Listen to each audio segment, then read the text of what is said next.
Tahia is not really that far. Right. So it would have meant if he was traveling It back was by train. dangerous. Yeah, I mean, Yeah. in the middle of the battlefield, Yeah. basically.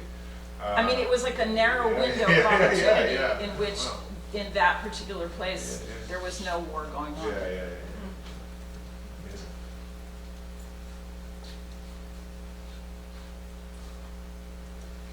Sato, you briefly mentioned that your grandfather also went to Eskişehir.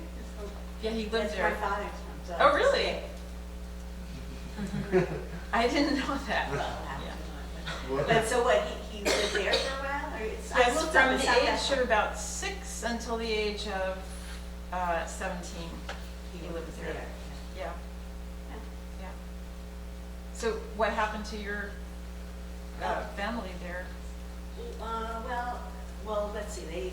My father was born in 1912. He was the baby of the 3 siblings, but they were wandering in the desert, but they somehow didn't get killed, and then they got out through France and tried to get to the U.S., but they only got as far as Cuba, because there was a window where it was they weren't letting people in as much, like in the 20s. Sometime in the 20s. Yeah, I mean, the Armenians who were in Western Anatolia, I mean, we hear so much about the ones who were in the 6, Armenian provinces, and just the mass slaughter and, torture, rape.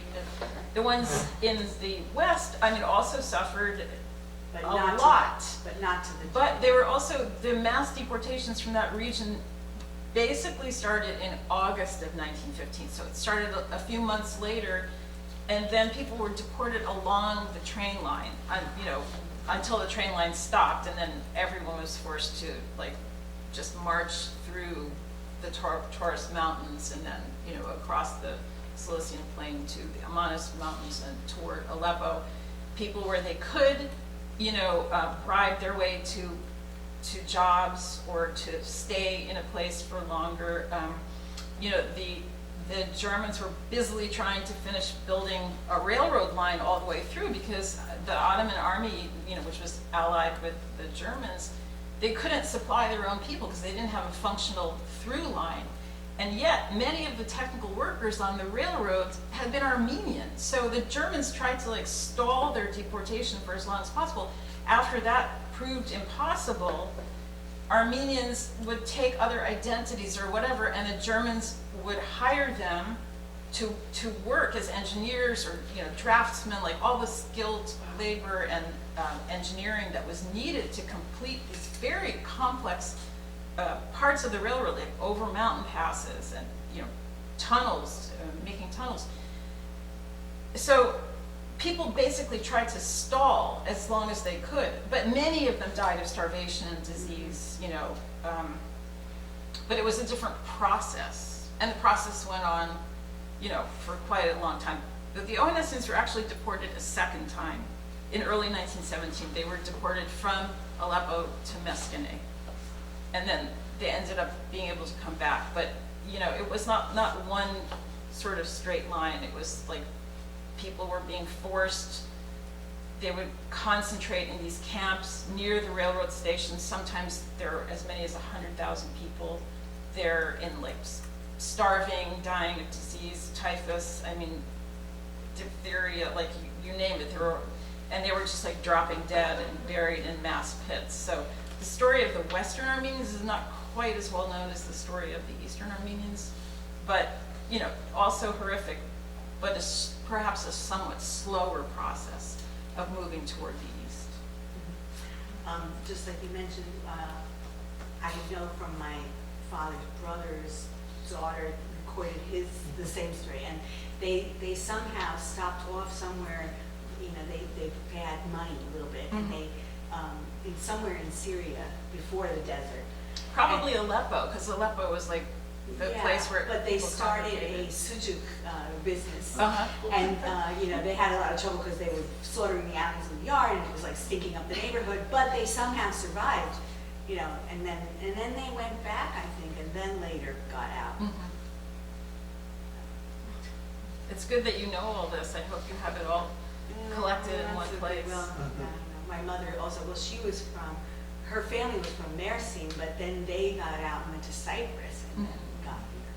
And her father, interestingly, had a British passport because he had been born, he was Armenian, but he had been born on a ship sailing under a British flag, so that helped them. Yeah. Wow. I mean, these are the stories that enable people to survive, which is why we have the story at all today, which is why you're here and which is why I'm here.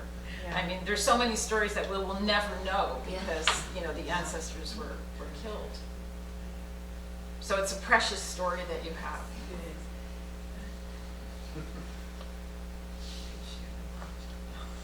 Go ahead. I just wanted to say that I connected with each of your presentations because I'm Armenian, my family's from Lebanon, and my aunts and grandma have done Armenian embroidery.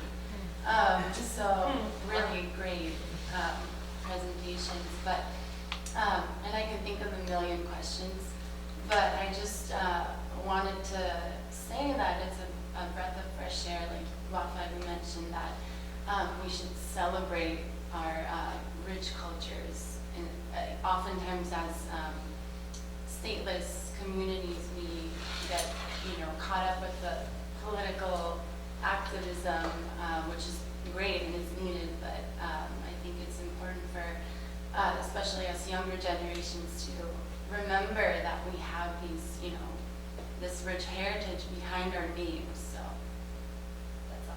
Yeah, absolutely, yeah.